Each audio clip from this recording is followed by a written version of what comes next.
चलिए दोस्तों, आज आपके लिए फिजिक्स में हम ये टॉपिक लेकर आ रहे हैं कि sharing of charge between two charge conductors. मतलब अगर दो चार्ज कंडक्टर रहेगा तो उनके बीच में न चार्ज किस प्रकार से शेयरिंग होता है न और क्या उसका तरीका है, उसके बारे में हम लोग आज पढ़ाई करेंगे। तो चलिए देखिए ना, जैसे मान लेते हैं ना कि ये ए और बी जो है वो ए और बी दो के चार्ज कंडक्टर है, ठीक है ना। और इसका कैपेसिटेंस कितना है C1 और इसका कैपेसिटेंस C2 है ना। और इस कंडक्टर को अगर Q1 चार्ज देने से इसका पोटेंशियल कितना हो जा रहा है, V1 हो जा रहा है। और इसको Q2 चार्ज देने से इसका पोटेंशियल V2 हो जा रहा है। ये कब की बात कहा जा रहा है ना, स्टार्टिंग की बात की जा रही है ना। स्टार्टिंग में इस पे Q1 चार्ज है और उसके चलते इसका पोटेंशियल V1 है, और इस पर Q2 चार्ज है और उसके चलते इसका पोटेंशियल V2 है ना। अब हम लोग को पढ़ना है आज कि अगर इन दोनों कंडक्टर को किसी कंडक्टर वायर से अगर आप कनेक्ट कर देते हैं, ठीक है ना, तो क्या होता है, जानते हैं कि चार्ज जो होता है high potential to low potential flow करता है। तो कुछ देर के लिए हम मान लेते हैं कि ये वाला जो है हाई पोटेंशियल पे है और ये वाला जो है आपका लो पोटेंशियल पे है, ठीक है। तो इसलिए चार्ज का फ्लो क्या हो जाएगा, डायरेक्शन क्या होगा चार्ज के फ्लो का ना, फ्रॉम ए टू बी हो जाएगा। अब मैं आप लोग को बताया था कि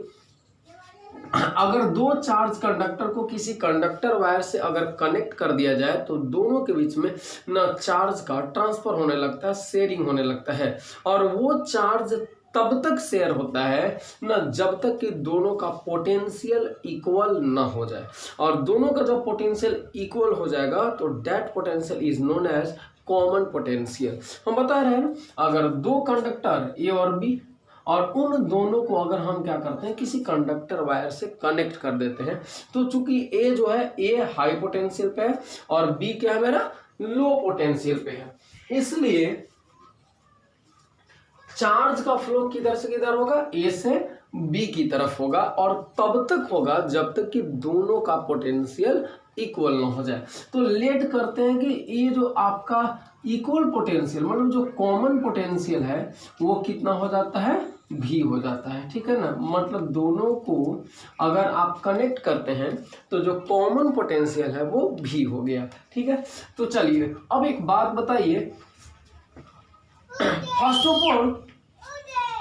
हम लोग अभी पढ़े कि कॉमन पोटेंशियल इसका भी हो जाएगा, ठीक है। अच्छा एक बात आप गौर करो कि शुरू में इस पर कितना चार्ज था, Q1 चार्ज था, और शुरू में इस पे कितना चार्ज था, Q2 चार्ज था। अगर हम लोग क्या करते हैं कि ये Q1 से और A और B, अगर हम लोग A और B को कनेक्ट करते हैं और हाई पोटेंशियल पे A है और B लो पोटेंशियल पे है, तो आप बोलेंगे A से B की तरफ चार्ज क्या होता है, फ्लो करेगा। और जब चार्ज A से B की तरफ फ्लो करेगा तो उस जगह पर बात याद रखिएगा कि जब A से B की तरफ चार्ज फ्लो हो रहा है तो Q1 का वैल्यू क्या होगा, घटेगा ना, क्योंकि चार्ज A से B की तरफ जा रहा है तो Q1 क्या हो जाएगा ना, डिक्रीज होगा और Q2 का वैल्यू इंक्रीज होते जाएगा। समझ रहे हैं बात को ना, क्योंकि चार्ज A से B की तरफ फ्लो कर रहा है नहीं, तो Q1 का वैल्यू क्या होगा, डिक्रीज होगा और Q2 का वैल्यू इंक्रीज हो जाएगा। तो चलिए हम लोग क्या करते हैं कि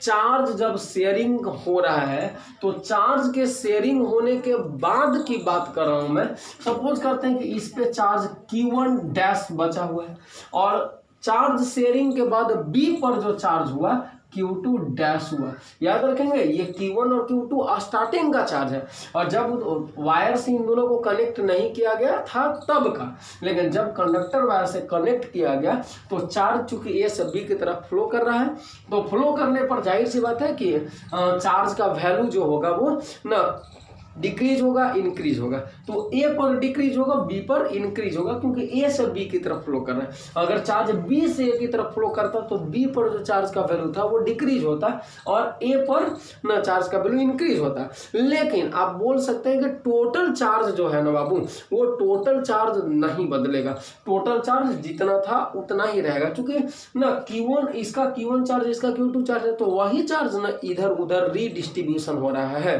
ना। तो बोल सकते हैं कि amount of total charge will be same, ठीक है। बट क्या हो जाएगा, जो पर्सनल चार्ज है Q1 और Q2 उन लोग का वैल्यू क्या होगा, वो डिक्रीज भी होगा और इंक्रीज भी हो सकता है। तो चलिए ए से बी की तरफ जा रहा है तो ये इंक्रीज होगा। अब हम लोग क्या बताते हैं, अब देखो यहाँ पर हम लोग पहले एक लैंग्वेज लिख लेते हैं। सबसे पहले देखो हम लोग पढ़ेंगे कि कॉमन पोटेंशियल जो आता है, क्योंकि हम जानते हैं कि ए और बी दोनों को कंडक्टर वायर से हम लोग कनेक्ट किए हैं, तो चार्ज का flow high potential to low potential तब तक होता है जब तक कि दोनों का पोटेंशियल सेम ना हो जाए, और उस पोटेंशियल को कॉमन पोटेंशियल बोला जाता है। तो हम लोग पहले पढ़ेंगे कि कॉमन पोटेंशियल ना आखिर उसका फॉर्मूला क्या आएगा, ठीक है। तो कॉमन पोटेंशियल के बारे में हम लोग जानकारी लेंगे। तो चलिए लेट हम लोग करते हैं कि let A and B are ना टू कंडक्टर्स, ठीक है। Let A and B are two ना कंडक्टर्स ना हैविंग कैपेसिटेंस ना C1 एंड C2,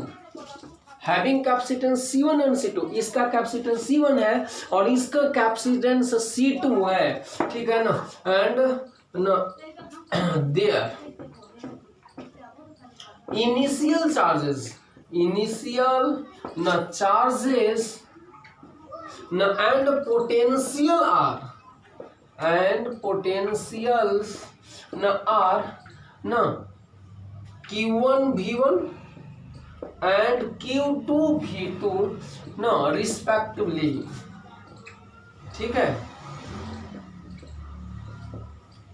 बात समझ में आ रहा है। ये देखिए बाबू, इसका ए और बी को हम क्या लिख रहे हैं यहाँ पर कि let A and B are two conductors having capacitance C1 and C2। A और बी दो कंडक्टर है जिनका कैपेसिटेंस जो है बाबू हम इसका C1 कैपेसिटेंस लेट किए, इसका C2 कैपेसिटेंस लेट किए हैं, और जो ये इसका चार्ज कितना Q1, इसका पोटेंशियल V1, इसको कितना चार्ज मान लिया, इसका चार्ज Q2 है और उसके चलते इसका पोटेंशियल V2 लेट किए हम लोग ना। ये चीज जो हम समझाए थे ऑलरेडी उसी को हम लोग नोट में करके लिख ली है। तो चलिए अब इसको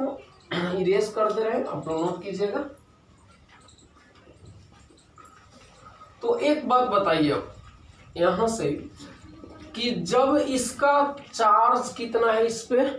पे चार्ज Q1 है, इसका पोटेंशियल C1 V1 है और कैपेसिटेंस C1 है, तो यहाँ से हम लोग लिख सकते हैं ना बाबू कि Q1 इक्वल टू Q बराबर, देखिए फार्मूला हम आप लोग को बताया है Q बराबर CV फार्मूला होता है ना। तो Q1 के लिए हम लोग क्या लिखेंगे, Q1 बराबर C1 इंटू V1 लिख देंगे बाबू। चलिए उसी प्रकार से हम लोग अगर कंडक्टर B की बात की जाए तो कंडक्टर B के लिए चार्ज कितना है मेरा Q2, तो Q2 इक्वल टू क्या लिखेंगे C2 इंटू V2 ना, क्योंकि फॉर्मूला है कि Q बराबर CV होता है, तो उसके अकॉर्डिंग हम लोग ऐसा लिख सकते हैं, ठीक है ना।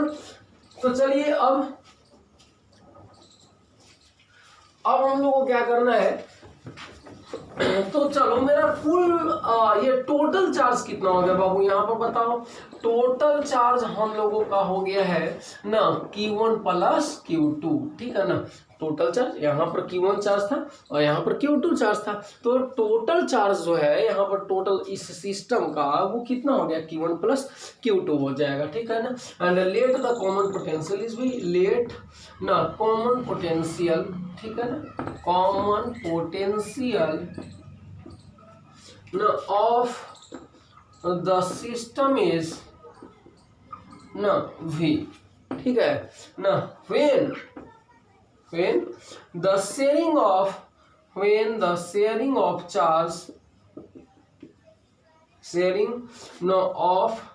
charge happens, मतलब अगर दोनों कंडक्टर के बीच में शेयरिंग ऑफ चार्ज, मतलब चार्ज शेयरिंग करना ना शुरू होता है, और शेयरिंग करने के बाद चार्ज मतलब शेयरिंग करना, रिडिस्ट्रीब्यूशन चार्ज का अगर खत्म हो जाता है, तो उस कंडीशन में ना पोटेंशियल जो है इसका क्या कॉमन पोटेंशियल हो जाएगा, ठीक है ना। चूंकि हम बताइए कि मतलब चार्ज होगा एक कंडक्टर से दूसरे कंडक्टर तक ना तभी फ्लो करता है जब तक कि दोनों का पोटेंशियल इक्वल ना हो जाए, है ना, और that potential is called common potential. तो let the common potential of the system is V when the sharing of charge happens, okay ना। तो चलिए अब देखो कॉमन पोटेंशियल को हम लोग ये कर लिए भी। अब चलिए हम इसको इरेज करते हैं, ठीक है। यहाँ पर 1 मिनट, ये हम लोग को जरूरी पड़ेगा टोटल चार्ज मेरा आ गया कितना, Q1 प्लस Q2। तो अब चलिए कॉमन पोटेंशियल को भी हम लोग लेट कर लिए हैं, ठीक है। तो सबसे पहले हम लोग को पढ़ेंगे कि कॉमन पोटेंशियल का कितना फार्मूला आएगा, क्या फार्मूला उसका होगा। तो चलिए एक बात बताइएगा, अब देखिए हम लोग लिख सकते हैं कॉमन पोटेंशियल, ठीक है। गौर से देखिएगा यहाँ पे कॉमन पोटेंशियल ना V इज इक्वल टू, हम लोग लिख सकते हैं, देखो बाबू Q बराबर C भी फार्मूला होता है ना, तो यहां से आप फार्मूला को क्या लिख देंगे ना, V इक्वल टू क्या लिख देंगे, Q बाई C, कोई दिक्कत, ठीक है। तो चलिए इस फार्मूले का अकॉर्डिंग अगर चले तो V equal to Q by C, तो ये कब का भी लिखना है हम लोग, पोटेंशियल, कॉमन पोटेंशियल। और कॉमन पोटेंशियल कब आता है, जब चार्ज का रीडिस्ट्रीब्यूशन बंद हो जाता है बाबू, मतलब न जितना चार्ज ए से बी तरफ जाना था वो चला गया, और चल जाने के बाद दोनों का पोटेंशियल सेम हो जाएगा, तो उस समय इसका चार्ज क्या है, Q1 डैश। तो Q के जगह क्या लिखेंगे हम, Q1 डैश, और बाई में क्या, C1, चूंकि इसी का कंडक्टर हम इसी का कैपेसिटेंस लिखेंगे, ठीक है। तो चलिए V का मेरा ये फॉर्मूला हो गया, ठीक है।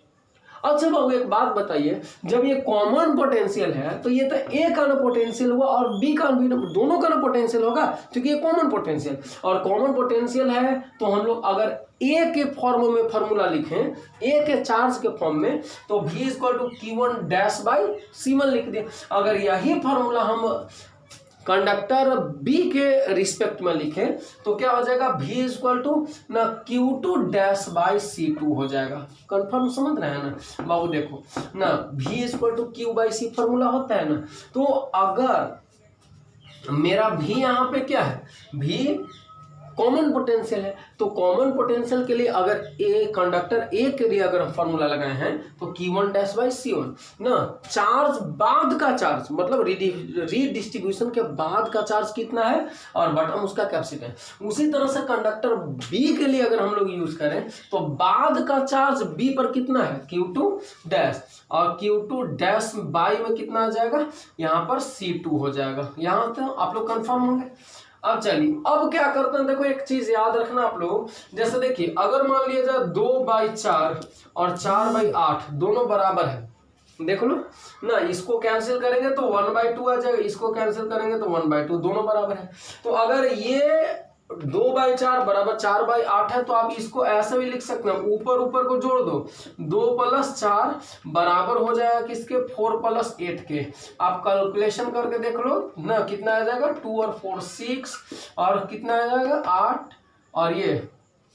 8 और 4 12, कैंसिल करो तो 1/2 आया। कंफर्म, मतलब अगर इतना बाई इतना इक्वल टू इतना बाई इतना लिखा हुआ है तो दोनों ऊपर वाले को ऐड कर दीजिए, नीचे वाले को ऐड कर दीजिए, उसका भी रेशियो सेम ही आएगा। अब इसी चीज का आप यहाँ पे यूज कीजिए, जब हम बता रहे हैं कि V का वैल्यू इतना बाई इतना है और इतना बाई इतना है, तो इसको हम ऐसे भी लिख सकते हैं कि दोनों ऊपर वाले को जोड़ लो, जैसे कि अभी किए थे बाबू हम, तो ऊपर वाले को जोड़ लीजिए, Q1 डैश Q2 डैश, और बाई में कितना हो जाएगा, C1 + C2। इस चीज को हम लोग ऐसे भी लिख सकते हैं। तो चलिए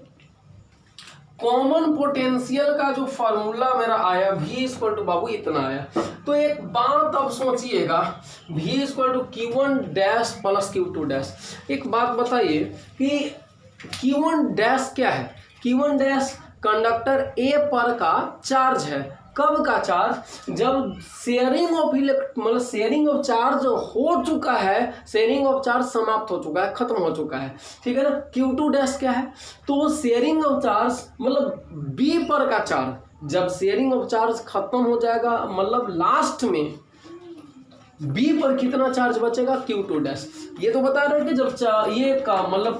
अगर चार्ज जो है high potential to low potential flow कर रहा है, हमने ए को हाई पोटेंशियल पे सपोज किया है, बी को लो पोटेंशियल पे सपोज किया है, तो ना चार्ज का फ्लो किधर से किधर होगा, ए से बी की तरफ। तो ए से बी तरफ होगा चार्ज का फ्लो, तो Q1 डैश का जो अमाउंट होगा वो Q1 से छोटा हो जाएगा, डिक्रीज हो जाएगा। क्यों? क्योंकि ए से बी की तरफ जा रहा है, तो ये तरफ तो डिक्रीज ही होगा ना फिर से। और Q2 का जो वैल्यू होगा, क्योंकि चार्ज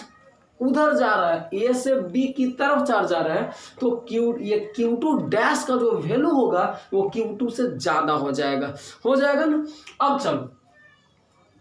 अब हम बता रहे हैं, एक बात बताओ, अलग बात है कि Q1 का जो वैल्यू होगा ना Q1 डैश से कम होगा, और Q2 डैश का जो वैल्यू होगा ना Q2 से ज्यादा होगा, लेकिन टोटल चार्ज का वैल्यू तो सेम ही रहेगा ना, क्योंकि चार्ज नया तरीका से बी पर थोड़े ना प्रोड्यूस हो रहा है नो, वो तो ए वाला चार्ज ही बी पर गया है, तो टोटल चार्ज जितना शुरू में था लास्ट में भी उतना ही चार्ज रहेगा, चार्ज का अमाउंट तो नहीं ना बदलेगा, क्योंकि चार्ज का रीडिस्ट्रीब्यूशन हो रहा है, चार्ज कहीं अलग से डाला नहीं जा रहा है इन लोग पे, बल्कि ए से बी की तरफ चार्ज फ्लो हो रहा है, तो ए पर चार्ज घट जाएगा, डिक्रीज हो जाएगा, तो बी पर चार्ज का वैल्यू इंक्रीज होगा, लेकिन टोटल चार्ज का जो सम होगा, जो अमाउंट होगा, उतना ही ना होगा जितना कि शुरू में था। तो चलिए यहां से हम लोग Q1 डैश और Q2 डैश, मतलब ये क्या है, लास्ट का चार्ज जो है, तो ये टोटल चार्ज ही कहा जाएगा। तो इस टोटल चार्ज के जगह हम Q1 प्लस Q2 भी लिख सकते हैं, क्योंकि total charge Q1 plus Q2 भी है। तो चलिए हमने Q1 प्लस Q2 लिख दिया, ठीक है ना, और बाई में क्या C1 प्लस C2 हो जाएगा। अब बताइए Q1 का फॉर्मूला कहां से लिखेंगे, Q1 equal to C1 V1, और Q2 का वैल्यू कितना लिखेंगे यहाँ पे बाबू, यहाँ से C2 V2, और बाई में कितना हो जाएगा C1 प्लस C2। तो यही मेरा फॉर्मूला हो जाएगा। लास्ट में मैं लिख दे रहा हूं, देखो मिटा करके, तो चलिए देखिए यहां से, तो V का वैल्यू कितना आ गया मेरा C1 V1 plus C2 V2, और बाई C1 प्लस C2 हो गया। This is the formula of ना कॉमन पोटेंशियल ना while sharing of charge between two charge conductors. तो अगर दो चार्ज कंडक्टर के बीच में अगर चार्ज का शेयरिंग होता है, चार्ज का रीडिस्ट्रीब्यूशन अगर होता है, तो दोनों के ना जब कॉमन पोटेंशियल होगा, उस कॉमन पोटेंशियल का फॉर्मूला क्या होगा, C1 V1 plus C2 V2 by C1 plus C2। Okay ना, चलिए इसका प्रूफ हम लोग कैसे किए पता चल गया। अब देखिए, अब हम पढ़ेंगे ये चीज कि आपके माइंड में चल रहा होगा कि सर जब ए कंडक्टर और बी कंडक्टर दोनों को जब कंबाइन किया गया था, कनेक्ट किया गया था, तो सर आपने माना कि ये हाई पोटेंशियल पे, ये बी लो पोटेंशियल पे, और चार्ज जो है ए से बी की तरफ फ्लो हो रहा है, ठीक है। उसके बाद मैंने आप लोग को बताया था कि Q1 ए से चार्ज बी की तरफ जा रहा है, तो जाहिर सी बात है कि ए से जब बी की तरफ चार्ज जाएगा तो ए पर जो ऑलरेडी जो शुरू में चार्ज था उसका वैल्यू डिक्रीज हो जाएगा, और ए से बी की तरफ जब चार्ज आ रहा है तो बी पर चार्ज का वैल्यू ये इंक्रीज होगा। यानी आप बोल सकते हैं कि Q1 का value Q2 dash Q1 dash से ज्यादा होगा, और Q2 डैश का वैल्यू Q2 से ज्यादा होगा, ठीक है ना। तो अब बता रहे हैं हम, ये आप सबको बताने जा रहे हैं कि after sharing of charge, after the redistribution of charge, मतलब चार्ज के शेयरिंग हो जाने के बाद, रीडिस्ट्रीब्यूशन हो जाने के बाद ना ए पर कितना चार्ज बचेगा, कुछ तो बचेगा ना ए पर चार्ज का फ्लो दोनों के बीच तब तक होता है जब तक कि दोनों का पोटेंशियल सेम ना हो जाए। तो जब चार्ज इधर से इधर जा रहा है तो इधर चार्ज घटेगा, डिक्रीज होगा, और डिक्रीज होकर के कुछ तो इसका वैल्यू होगा ना, और उधर चार्ज का वैल्यू क्या होगा, इंक्रीज होगा, तो उधर भी इंक्रीज होने के बाद कुछ तो वैल्यू होगा। तो वही बोल रहे हैं कि after the redistribution of charge, या आफ्टर द रीडिस्ट्रीब्यूशन ये शेयरिंग ऑफ चार्ज ना, इन पर चार्जेस का वैल्यू कितना होगा, मतलब हमें Q1 डैश और Q2 डैश का वैल्यू फाइंड करना है। तो चलिए अब हम लोग क्या करेंगे, तो Q1 डैश का वैल्यू कहां से निकालेंगे, देखिए तो Q1 डैश का वैल्यू यहां से निकालें, चूंकि V बराबर Q1 डैश बाई C1 है, तो यहां से आप Q1 डैश का वैल्यू निकाल दीजिए, Q1 डैश, ठीक है, बराबर कितना हो जाएगा, इसलिए Q1 डैश मतलब charge on A after the sharing of charge. तो कितना आएगा Q1 डैश बराबर V इंटू या C1 इंटू V कर दीजिए, ठीक। और Q2 डैश का वैल्यू कितना हो जाएगा बाबू, तो देखो V equal to Q2 dash by C2 है, तो Q2 डैश बराबर C2 इंटू V हो जाएगा, ठीक है ना। तो चलिए अब मैं इसको हटा दे रहा हूं।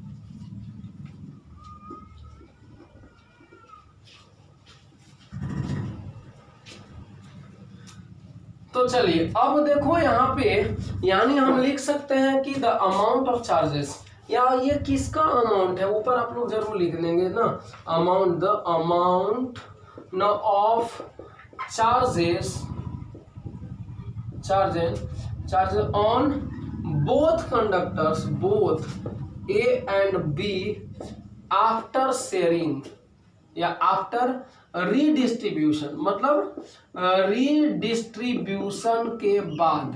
दोनों पर अमाउंट ऑफ चार्ज कितना होगा। तो Q1 डैश बराबर C1 इंटू V, तो Q1 डैश बराबर C1 इंटू V जब बोल रहा है तो C1 की जगह C1 रहने दीजिए और V का वैल्यू V मतलब कौन सा भी, कॉमन पोटेंशियल भी ना,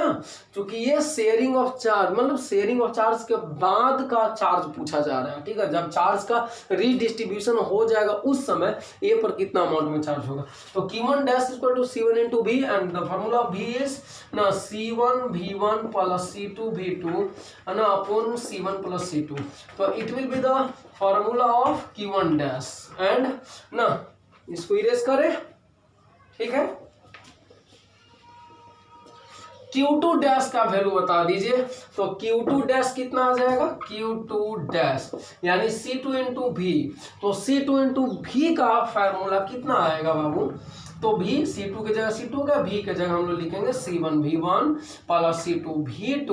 बाई C1 प्लस C2, तो ये हो जाएगा amount of charges on conductor A and B after the redistribution of charge, मतलब रीडिस्ट्रीब्यूशन के बाद दोनों पर चार्ज का वैल्यू इतना हो जाएगा। चलिए ठीक है, इन तीनों चीजों को नोट कीजिए, आज का इंपॉर्टेंट पॉइंट यही है हमारा। और ये नोट हो गया, मैं एक चीज और बताने वाला हूं, चलिए इसको नोट कर लीजिए। मेरा कॉमन पोटेंशियल इतना हो गया, रीडिस्ट्रीब्यूशन ऑफ चार्ज के बाद after the redistribution of charge the amount of charge on conductor A is Q1 dash equal to C1 into V and C1 V के जगह इतना फॉर्मूला रखेगा C1 into C1 V1 plus C2 V2 by C1 plus C2 and after the redistribution of charge न the amount of न charge on conductor B will be C2 न into C1 V1 plus C2 V2 by C1 plus C2। अब चलिए एक हम बात आपसे पूछना चाह रहे हैं कि अगर हम लोग एक रेशियो फाइंड करें Q1 डैश और Q2 डैश का, तो Q1 डैश बराबर फॉर्मूला भी बताया था C1 इंटू V और Q2 डैश बराबर बताया था C2 इंटू V, V से भी कैंसिल कर दो आप, तो क्या आ जाएगा, क्या आ जाएगा आप देख लो खुद कि Q1 dash by Q2 dash बराबर C1 अपॉन C2, तो इससे ये पता चल रहा है कि Q1 डायरेक्टली प्रोपोर्शनल है, Q1 डैश डायरेक्टली प्रोपोर्शनल है C1 के और Q2 डैश डायरेक्टली प्रोपोर्शनल है C2 के। तो आप बोल सकते हैं कि अगर दो कंडक्टर है और दो कंडक्टर को अगर दो चार्ज कंडक्टर को अगर किसी कंडक्टर वायर से आप कनेक्ट कर देते हैं तो उनके बीच में जो शेयरिंग ऑफ चार्ज होता है, चार्ज का जो शेयरिंग होता है वो ना किसके आधार पर होता है, किसके आधार पर होता है, on the basis of their capacitances, मतलब when we connect two conductors, now when we connect two charge conductors by a conductor wire, now then the charges after the redistribution, then the charges after the sharing, now they will be proportional to now their capacitances, मतलब दो conductor को अगर हम लोग दो charge conductor को अगर conductor wire से कनेक्ट कर देते हैं तो उनके बीच में जो चार्ज का शेयरिंग होता है ना वो उनके कैपेसिटेंस के बेसिस पे हो जाता है और वे ना उनके कैपेसिटेंस के प्रोपोर्शनल होता है। तो यहाँ पर लिख सकते हैं कि the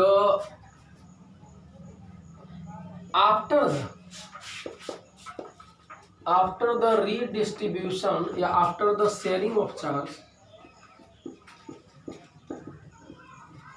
after the sharing of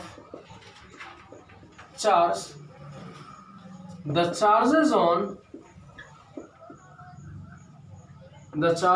on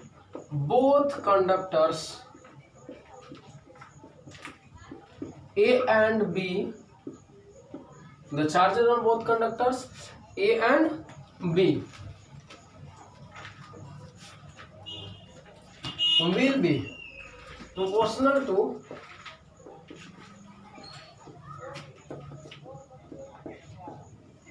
to their capacitances। मतलब शेयरिंग ऑफ चार्ज के बाद दोनों कंडक्टर पे तो अमाउंट का मतलब चार्ज का जो अमाउंट होगा वो उनके कैपेसिटेंस के प्रोपोर्शनल हो जाता है, ठीक है ना। मतलब कहने का मतलब मेरा ये है कि दो कंडक्टर को अगर हम लोग जोड़ते हैं, चार्ज कंडक्टर को अगर कंडक्टर वायर से हम लोग कनेक्ट करते हैं तो उनके बीच में जो चार्ज का शेयरिंग होता है ना वो उनके कैपेसिटेंस के ना किस रेशियो में हो जाता है। उनका कैपेसिटेंस जिस रेशियो में होगा उन पे चार्ज उसी रेशियो में बट जाता है, डिस्ट्रीब्यूट हो जाता है, ठीक है। तो चलिए इसको हम लोग नोट कर लेंगे और मिलेंगे हम लोग अगले वीडियो में। और अगले वीडियो में पढ़ेंगे हम लोग कि जब दो कंडक्टर के बीच में चार्ज का शेयरिंग होता है तो चार्ज के शेयरिंग के ड्यूरिंग ना जब चार्ज का शेयरिंग होता है तो उस दौरान उसके ड्यूरिंग ना एनर्जी का कुछ लॉस होता है। और हम लोग पढ़ेंगे कि एनर्जी का लॉस क्यों होता है, एनर्जी का लॉस कैसे होता है और एनर्जी का लॉस किस फार्मूले के अकॉर्डिंग होता है। तो इसके लिए हम लोग कल स्टडी करेंगे। फिलहाल इसको नोट कीजिएगा।